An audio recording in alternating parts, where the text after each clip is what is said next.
نام خلیل احمد بیٹوی کا ہے، خیر جس کی بھی ہو، مصدقہ رشید احمد گنگوہی کی وہ کتاب ہے، نام جس کا لکھا ہو، مولوی رشید احمد گنگوہی خلیل امیٹھوی اس کتاب میں کیا کہتے ہیں کہ شیطان کا علم آقا علیہ السلام کے علم شریف سے زیادہ ہے۔ ان بدبختوں کو، عقل کے اندھوں کو، شیطان کے علم کے لیے تو نص قطعی مل گئی، لیکن آقا علیہ السلام کے علم شریف کے لیے ان کو نص قطعی نہیں ملی۔ یہ ان کا عقیدہ نظریہ، ان کی کفریہ عبارت۔ اسی طرح مولوی رشید احمد گنگوہی صاحب کے ایک شاگرد ہیں مولوی اشرف علی تھانوی صاحب، یہ بھی کسی تعارف کے محتاج نہیں ہے، انہوں نے ایک رسالہ لکھا حفظ الایمان۔ نام دیکھیں اب ان کے کہ مسلمان دھوکے میں پڑ جائیں، نام ہی انہوں نے اپنی کتب کیسے رکھے، لیکن ان میں جو گند لکھا ہوا ہے، کفریہ عبارتیں، گستاخانہ قید و نظریات ہیں، اللہ کی پناہ۔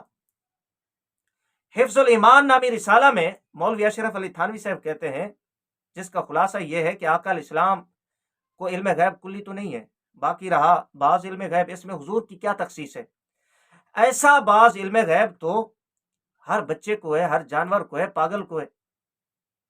یہ حفظ الایمان نامی کتاب کے اندر مولوی اشرف علی تھانوی صاحب نے عقیدہ بیان کیا، جس کا مفہوم خلاصہ فقیر نے آپ کے سامنے پیش کیا۔ یہ وہ عبارات، عقائد و نظریات ہیں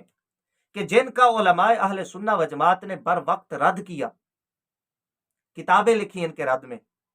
فتاوی جات ان پر لگئے۔ امام اہل سنت رحمہ اللہ، شیخ الاسلام والمسلمین امام احمد رضا خان قادری حنفی رضی اللہ تعالیٰ عنہ سرکار، آپ نے کیا کیا؟ یہ عبارات، یہ کتابیں لے کر حرمین شریفین آپ تشریف لے گئے، وہاں علماء حرمین شریفین کے سامنے یہ عبارات، یہ کتابیں پیش کی۔ مرزا قادیانی، رشید گنگوہی، مولوی خلیل امیٹھوی، مولوی اشرف علی تھانوی، مولوی قاسم ننوتوی، ان کی عبارات ان کے سامنے پیش کی کہ یہ عبارتیں ہیں، یہ عقیدے ہیں، آیا یہ عبارات لکھنے والے حضرات مسلمان ہیں یا نہیں؟ تو 3 درجن کے لگ بھگ علماء حرمین شریفین، انہوں نے ان عبارات کو کفریہ قرار دیا، گستاخانہ قرار دیا، اور ان کے قائلین پر فتوی کفر لگایا۔ فتوی کفر علماء حرمین شریفین، اگرچہ امام اہل سنت شیخ الاسلام والمسلمین امام احمد رضا خان قادری حنفی رضی اللہ تعالی عنہ سرکار سے پہلے کئی برس قبل علامہ غلام دستگیر قصوری رحمہ اللہ، مولوی رشید احمد گنگوہی، مولوی خلیل احمد بیٹوی پر فتاوی جات علماء حرمین شریفین سے حاصل فرما چکے تھے، فتاوی جات آپ حاصل کر چکے تھے علماء حرمین شریفین سے۔ امام اہل سنت رحمہ اللہ نے علماء حرمین شریفین سے فتاوی جات حاصل کیے، جن میں احناف کے علماء بھی تھے، شوافے کے علماء بھی تھے، حنابلہ مالکیہ بھی تھے۔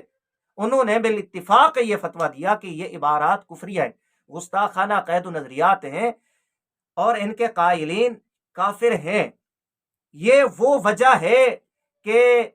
جس کی بنا پر علماء اہل سنہ و جماعت یہ فرماتے ہیں کہ ان عقائد کا حامل، ان عبارات کو درست سمجھنے والا، ان کے قائلین کو مسلمان سمجھنے والا، وہ بھی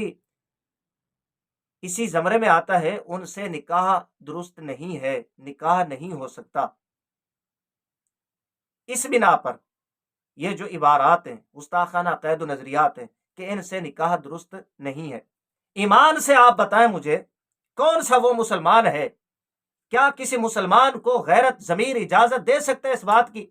کہ جس بدبخت کا یہ عقیدہ ہو کہ اللہ کے رسول صلی اللہ علیہ وآلہ وسلم کا مقام گاؤں کے زمیندار جتنا ہے، کسی مسلمان کو اس کی غیرت